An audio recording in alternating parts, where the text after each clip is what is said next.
Dr. Levy, thanks for joining Eye on the Biz. Since you are one of the key speakers here at this seminar organized by the NBTC here, and today, in the past today, the seminar is talking about media regulation in the eras of digitalization. And we are learning experience from your country, which is the US. Could you start with telling us about the period when the US switched from analog to digital? Well, it's a pleasure to be here to discuss these issues with you. The Federal Communications Commission, of which I'm a staff member, has quite an extensive program of dialogue with our regulatory counterparts in other countries. So it's really been a pleasure to be able to meet and speak with colleagues at the NBTC here in Bangkok. Before I begin, I need to remind you that while I do work for the FCC, any opinion that I'm expressing will be my opinion alone and shouldn't be attributed to the FCC or any other member of its staff. Now, the United States was one of the first countries to initiate and complete the transition to digital television, and it actually took us quite a long time, and I think it took us a lot longer than it's going to take Thailand and other countries that are making that transition now. You really need to go back more than 20 years to find the beginning of the technical research that led to a standard for digital television transmissions. In fact, the original research with regard to high-definition television actually involved an analog standard for HDTV that was developed in Japan. However, by the early 1990s, research had progressed to the degree that a digital standard was available, quite a flexible standard that could permit high-definition television or even multiple program streams of standard definition television. So it was in the mid-1990s when the United States adopted its technical standard for digital television. It was in the late 1990s when our TV stations first started building out their digital facilities, and although we had an initial goal of completing the transition by the end of 2006, in fact, it was not until June 2009, June 12th, 2009, that we completed our transition from analog to digital television. And so you can see that it took quite a long time from the first development of the technical standards to the service rules to the build-out of facilities to the completion of the process. But as I say, in part due to the experience of countries such as the United States and in part due to the advancements in and regularization of technology, my expectation is that countries undergoing the transition today will do it more quickly than we did. So for the US now, the switchover now has entirely completed. The switchover entirely completed for our full power television stations. We have a secondary class of stations called low power TV, which has a later deadline. And also, by the way, it's important to remember when we're talking about a digital transition that there are multiple video platforms available in the US as well as many other countries. The transition that I'm talking about now had to do with free-to-air terrestrial television. We also have direct-to-home satellite service that was digital since it started in 1994. And we also have extensive cable television, and the transition to digital cable was something that was initiated by the industry itself, not with FCC regulation. And now, on a voluntary basis, virtually all of our cable systems offer digital service, and a very large fraction of our subscribers choose to take only digital service, although some of our systems still offer both analog and digital service. So for the switchover, it involves changing television set from analog to digital. So how did the U.S. government subsidize the change, or how could? The U.S. government did subsidize the change in a particular way. First of all, our subsidies were directed almost completely to consumers, to citizens. The broadcasters who had to invest in new facilities generally did that without any sort of subsidy, although a very, very small subsidy was given to some of our public television stations. But our commercial television stations made their own investments in facilities for digital. In terms of consumers, as you probably know, there's a couple of ways that one could make a transition from analog to digital.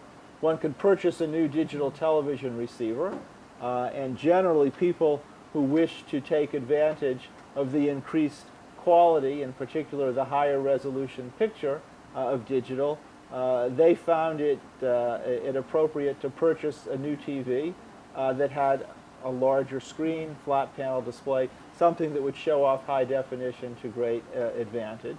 However, if all you were interested in doing is maintaining your previous level of television service, a digital to analog converter box, sometimes referred to as a set-top box, is all that was necessary. And the U.S. government chose to direct its subsidy just at the converter boxes, not at new TV sets. Other countries have made different decisions on that. And the subsidy consisted of 2 coupons, each of them worth $40 US. They could be used, had to be used separately, so for 2 different converter boxes. The reason being that most homes in the United States have more than one television receiver in them.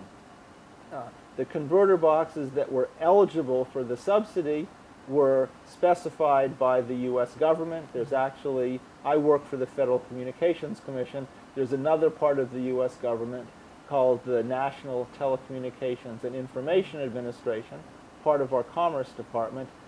Congress gave them the task of supervising the subsidy program. So we had coupon-eligible converter boxes where everyone knew that they would be able to fulfill the basic functions necessary. Those were produced independently in the private marketplace, certified by the FCC that they met the proper technical requirements, and then sold through the normal retail distribution chain.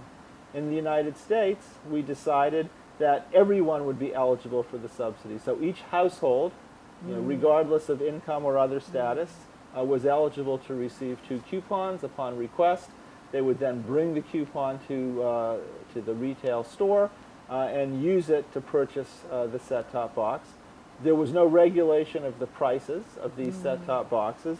We basically relied on competition among manufacturers to keep the prices reasonably low. And there was a range of prices in the marketplace, but it was generally possible to acquire a set-top box for not much more than $40. So the coupon brought the price down very, very low, almost to a net price of 0. It's also worth mentioning that when we received the application for the set-top box coupon, we looked at the address of the applicant, and when we sent the coupons back to that applicant, using their postal code, we also enclosed a list of the retailers in that person's area that had committed to carry some set-top boxes. So we tried to make it as easy as possible for people to actually acquire the set-top box. The third way that one could handle the transition, you could buy a new TV, you could get a digital to analog converter box. However, if you subscribe to one of our pay TV services, and a very, very large fraction of our population does, around 90%, you didn't have to do anything at all with respect to those TVs, because the cable system or the direct-to-home satellite system would be providing you with the digital feed anyway. So that's kind of the way the subsidy operated. I wonder, for the coupon thing you just mentioned, for 2 coupons per household, was there any difficulty or controversy during that period of time? Well, on the whole, it worked very well. However, Initially, the instructions that were given to this other government agency were to have the coupons valid for only a limited period of time. And the idea behind it, there was a good idea behind it. We didn't want people to wait till the last moment to get their set-top box, make sure that they could properly hook it up and operate it, etc. However, what happened was that in some cases, people did not act immediately, and their coupons expired. And this did cause a certain amount of controversy, and it's one of the factors that led our Congress to change the rules with regard to coupons, so you could apply again if your coupon had expired. And this may also have been one of the reasons that our conversion date was moved back by Congress from February 2009 to June 2009. I think, this is my feeling, that Congress wanted to make sure that citizens had every opportunity to acquire the converter boxes, hook them up, test them, and make sure they were really, really ready for the transition. But on the whole, I think it worked quite well. So Dr. Levy have told us about the initial period of the transition from analog to digital television in the U.S. In the next bit, he will discuss us more about how the U.S. government educated their people during the transition and what kind of issue the Thai regulator should bear in mind for the transition here in Thailand. So please stay tuned with us.